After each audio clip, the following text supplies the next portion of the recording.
Hello friends, welcome my back to channel. তোমরা সকলে কেমন আছো? আশা করি অনেক ভালো আছো, আর আমিও অনেক ভালো আছি। তোমাদের সকলকে সাথে নিয়ে আমার পুরো ব্লগ ভিডিওটা স্টার্ট করছি। তোমাদের যদি আমার ভিডিওটা ভালো লেগে থাকে অবশ্যই লাইক, কমেন্ট, শেয়ার, সাবস্ক্রাইব করে পাশে থাকবেন। আজকে জন্মাষ্টমীর শুভেচ্ছা রইল তোমাদেরকে। আর আমার ভিডিওটা স্কিপ না করে অবশ্যই তোমরা দেখতে থাকো। আজকে রান্না হবে আলুর পকোড়া। তো প্রথমেই দেখতে পাচ্ছ আমি আমার ছোট্ট উনুনটা ধরিয়ে নিলাম। তারপর এখানে দিয়ে দেব জল।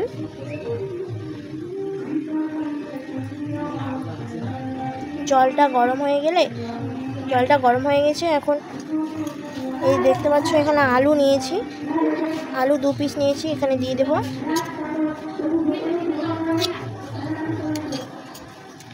আলুটা এখন সিদ্ধ হয়ে যাবে, ততক্ষণে আমরা একটু ঘুরে আসি। এখন দেখতে পাচ্ছ আলুটা সিদ্ধ হচ্ছে। এখানে আলুটা আমার সিদ্ধ হয়ে গেছে, এখন নামিয়ে নেব।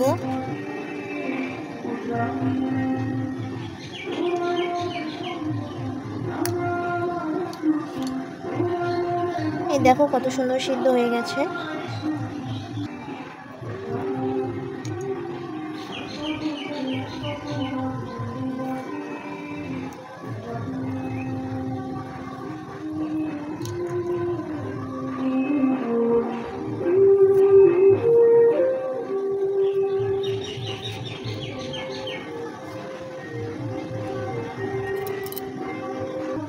দেখো আমার উনুনটা এখন গরম হয়ে গেছে।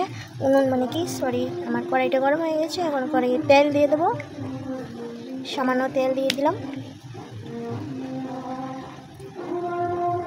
তারপর এই আলুটা এখন আমি মিশিয়ে নেব। এখন আমি আলুটা মিশিয়ে নেব। দেখতে পাচ্ছ কত সুন্দর সেদ্ধ হয়ে গেছে আলুটা। এখানে আমি পেঁয়াজ আর লঙ্কা কুচিয়ে নিয়েছি, ঢেলে দেব। তারপর দিয়ে দেব সামান্য নুন, সামান্য হলুদ।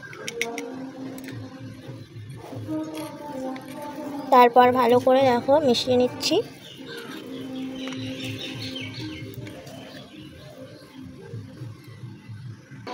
এদিকে তেল গরম হয়ে এসছে, এই দেখো এদিকে ছাড়িয়ে দিলাম। একটা দুটো করে সবগুলো এরকম করে ছাড়বো। ওপাশটা হয়ে গেছে, এখন এটা উল্টে পাল্টে দেব।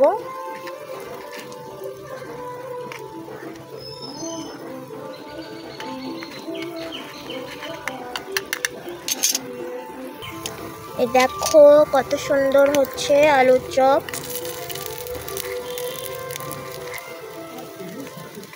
কড়াইটা ভালো করে গরম হয়নি, তাতেই বসিয়ে দিয়েছি, এর জন্য একটু লেগে যাচ্ছে।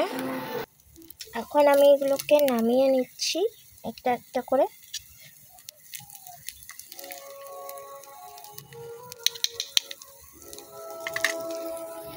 দেখতে পাচ্ছ আলুর পকোড়াটা বেশ ভালো হয়নি, কড়াইটা ভালো করে গরম হয়নি, এর জন্য ভালো হলো না। তো তোমাদের যদি ভিডিওটা ভালো লেগে থাকে অবশ্যই পাশে থাকবে, আর লাইক, কমেন্ট, শেয়ার, সাবস্ক্রাইব করে চলে যাবে। তাহলেই ক্রিয়েটারদের নতুন আরও ভালো ভিডিও বানানোর চাহিদা বাড়বে।